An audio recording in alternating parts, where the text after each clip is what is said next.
Hello and welcome to today's episode of the Grow My Salon Business podcast. I'm your host, Anthony Whitaker, and it's great to have you here with us today. Thank you for the compliments regarding the podcast. I really do appreciate it. And if you're one of those people who haven't yet left us a review for the podcast, I would love it if you did. Ratings and reviews are extremely helpful and they do matter in the rankings of the show. And it certainly helps other people to find the podcast. I also love to hear what has been helpful to you. All you need to do to leave a review is go to the Apple Podcast app, search Grow My Salon Business, scroll to the bottom of the page and leave us a review, and you would make us very happy. So with that said, on with today's show. Being in business isn't easy. In fact, let's just say it like it is. Being in business is bloody hard, and it's not about to get easy. So stop waiting for it to. Now, having said that, being in business also brings with it opportunities for personal and professional growth, as well as a sense of control and the opportunities for financial gain. But there's also the flip side of financial gain, which is obviously financial loss. Now, I'm sure you've read about or heard people talk about the statistics for the failure rate of small businesses. If you haven't, just Google small business failure rate and you'll see that there's plenty of data about it. Now, it will vary a little from country to country and depending on what you read, but they all unanimously agree that the chances of success with any small business are stacked against you succeeding. And yet, obviously, many small businesses do survive, and not only do they create employment for the people who work there, but they also generate a good income for the owner and profit for the business that allows it to grow. So the obvious question is, why do some succeed when so many fail? I think the answer to that question is in the expression that just because you're good at the work of the business, it is no guarantee that you'll be good at managing a business that does the work. Meaning that just because you might be an award-winning hairstylist or baker or chef or architect or graphic designer or whatever the skill is that the individual possesses, just because you have that skill, it does not mean that you'll be good at creating and managing a business that's built around that skill. And it's that mistake that an employee in a small business makes when they one day think to themselves that this is easy. I could go out on my own and keep more of the money myself. And so they do go out by themselves, only to find out that it isn't easy. In fact, most people will fail, and that's just the reality. So what are the keys to success? Well, the first one is to realize that your business will never grow faster than you do. Meaning that when you open your business, you need to realize that the skills that got you here won't be what will get you there.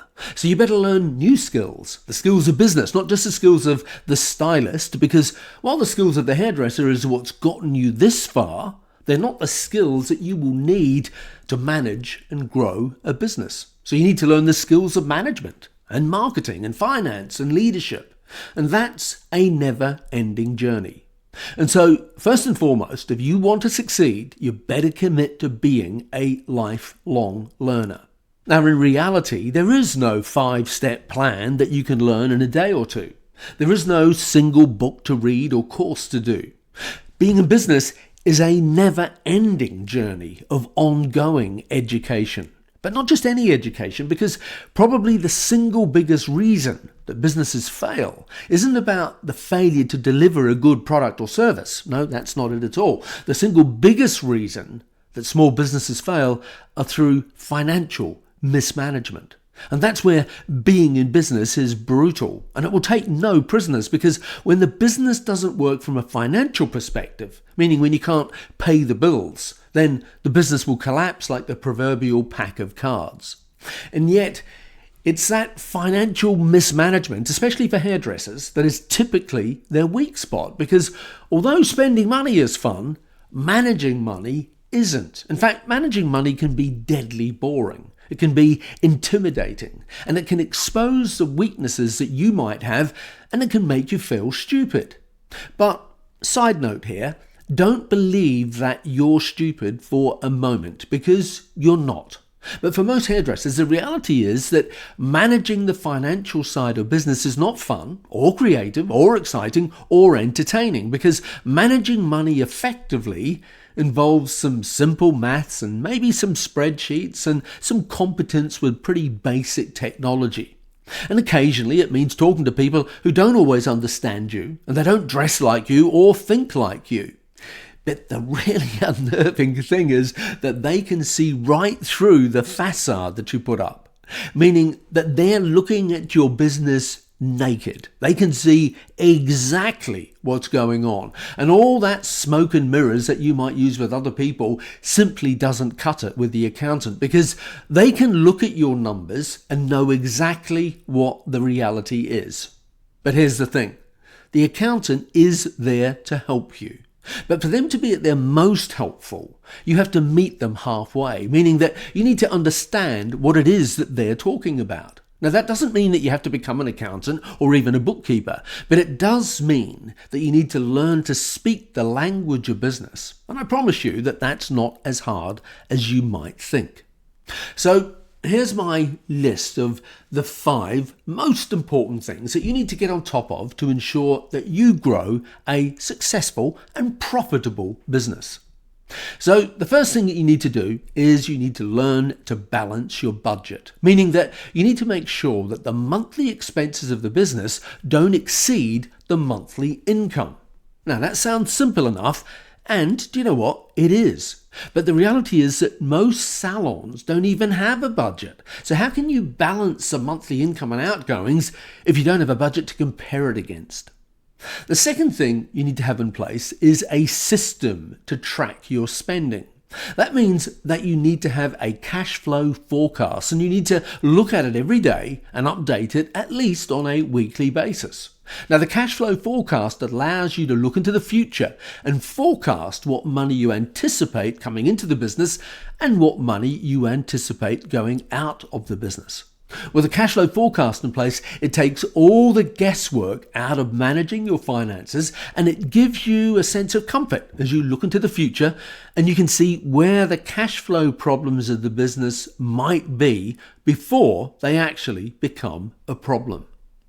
Now, once you've got the budget and the cash flow forecast in place, the third step is to focus on the 3 keys to growing any business, which are increase the number of clients, increase the average spend, and increase the frequency of visit. And that brings us to the 4th step on my list, which is to pay down debt. Because having debt is the single biggest killer on you getting ahead, whether it's loan repayments or credit cards or overdraft fees or whatever it is. Just do whatever you can to pay down all business debt, because the interest on loan repayments is keeping you from growth. So learn to expand at the speed of your cash flow. Now, I know that's not a particularly sexy thing to do, but that is the reality if you want to build a successful, profitable business. And that brings us to the last of my 5 points, and that is the need to build a financial buffer within your business. Because if the last 5 years have taught us anything, it's that every business needs to have a financial buffer that will enable the business to meet its overheads for 3 to 6 months, so that regardless of what's happening in your business or the wider economy, if you're able to create a financial buffer, it buys you time to adjust to a new reality. So that's my list of the 5 most important things that you need to get on top of to ensure that you grow a profitable business. And with that said, we need to start winding this episode up. But before we do, we are soon to reopen our money online course. So for those salon owners who are listening and recognize that money is an essential topic to master, then visit growmysalonbusiness.com/course/money. Because when you get clarity and you have the confidence that you need to handle the financial side of your business, that will be the best investment that you have ever made.